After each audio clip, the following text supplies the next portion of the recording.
things should people not do when trying to get their work seen? Do you have any lovely horror stories you can tell us?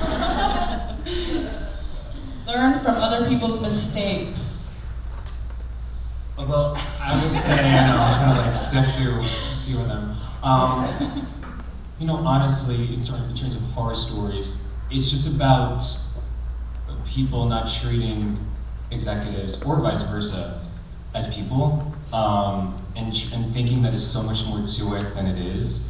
And I think it comes down to one thing that bothers me and some of the executives, not all of them, is that when executives give feedback, and there's such a fine line between being constructive with your defense and then being argumentative.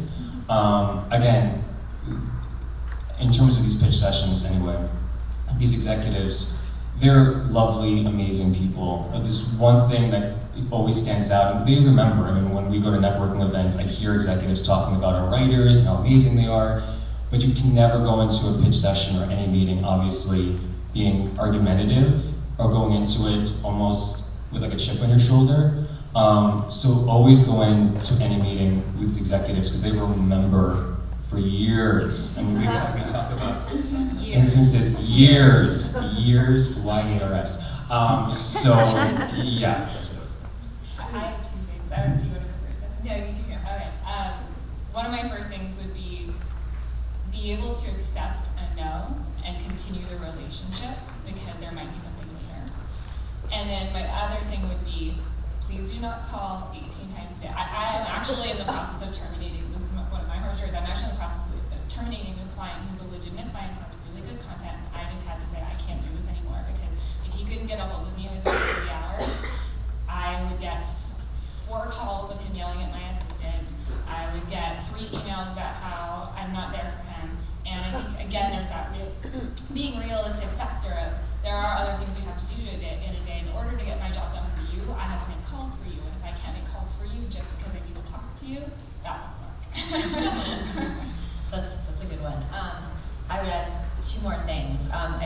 It's great to do research and to be really informed about business and to kind of understand the marketplace. But I would say don't cross the line unless you have like a physical production background.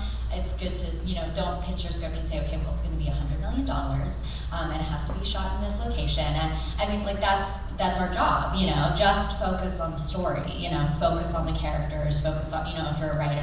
If you are a producer and you do physical production, great, but do the things that are in your power, as a writer, as a director, or if you are a producer and you have a plan, but don't kind of go outside of it. I think there's a tendency because the sort of DIY spirit of the industry where we can do short films and all these things on YouTube and Vimeo, etc., to then kind of go to the next step and say, okay, well, I have all this stuff laid out, and if I look at that and I say, okay, well, this is a $5 million movie, not a $100 million movie, like it just starts on sort of the wrong foot. So don't, kind of speak to things that you don't know about and don't really need to know about, to be honest. And then the other thing I would add, and I see this quite a lot when I'm hearing pitch fests and people, cold calling and sending log lines and stuff, is to don't change sort of your voice as an artist to fit what an executive wants. Seek out the executives who are making the material that you want to make. Because when we do pitch fests and things like that, or when we put out what we're looking for and we say, if I say I'm looking for thriller or psychological thriller or, sci-fi, etc., and then someone comes in and they have a comedy and they're pitching and they go, well, there's this really dark moment where this guy falls down the stairs, and it's like, it's just it's a waste of your time, and you shouldn't change your voice to suit what I'm looking for because there are other people who are making exactly what you want to make. So focus your time. I think Arby said, work smart, I find the people, do the research, go on IMDb Pro or Studio System or, just Google places and look at their filmography and research what the executives are doing and find the people who are making what you want to make rather than trying to change who you are to suit their needs. That was the best advice probably all morning. It's doing your research, and it gives you such a statistical advantage to be able to, not only from the standpoint that you're not wasting your time or wasting the executive's time, but you're also letting the executive know that you have looked into what they're doing. And if you can personalize it in any way without being creepy, don't say like, yeah, I looked at your Twitter account and I noticed that you like Italian food. Am I seeing my script has a scene in an Italian restaurant, it's contained further in an Italian restaurant. Don't do that. But the one other thing I will say is, sort of 1A to that, is here's a horror story I heard just this past week, was a screenwriter went out and decided that he was going to carpet bomb a bunch of executives via email. So he didn't do his research, obviously. He was putting out a sci-fi, high-budget sci-fi thing, and he put it out to about 100 different people, and he didn't BCC it. He CC'd it. So I was at an event, and all these executives were having a great laugh about it, and they were like, oh yeah, and the name just kept coming up all night, this guy's name. The next time this guy goes to submit or gets in front of somebody, they're gonna remember that. They're gonna remember that. Not only because obviously he was lazy, but didn't think it through, but it's you're putting everybody else's email out there. I mean, it's a horror story in a million different ways. So be smart, be careful, make it personal without being creepy, and you'll have a distinct advantage, I think, over a lot of people. One more thing I want to add that I think is very important, which you mentioned, is being able to still carry on and continue a relationship after you've been turned down. It's incredibly key to be able to do that, and especially, unfortunately, women are still getting a lot of no's. Most screenwriters still get a lot of no's on projects. So it's really key to turn that rejection into research and to figure out, as soon as they say no, okay, then what are you looking for? What was lacking in the script? And to try and pull notes from those kinds of conversations.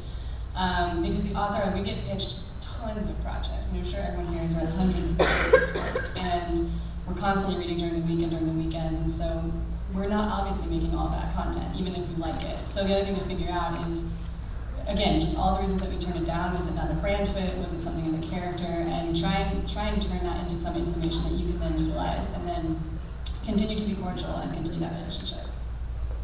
The only other thing I'd add, just from a pitch perspective, is that we as executives don't expect you to be off book when you come in, and there's also, on the other side of that, don't come in and read, don't come in and give us your pages and look down and have sort of a more disconnected experience. You're pitching your story. Pitch the broad strokes from your heart. You should be able to pitch it off the top of your head because you know it, and if you know it, then the nerves don't get in your way. So for me, it's just about being confident in your work and being personable without being creepy.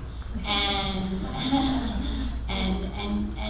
it's okay to be nervous. We recognize that it's going into rooms and meeting people is a nerve-wracking experience. We're human too, so we get it, and just relax into it and own your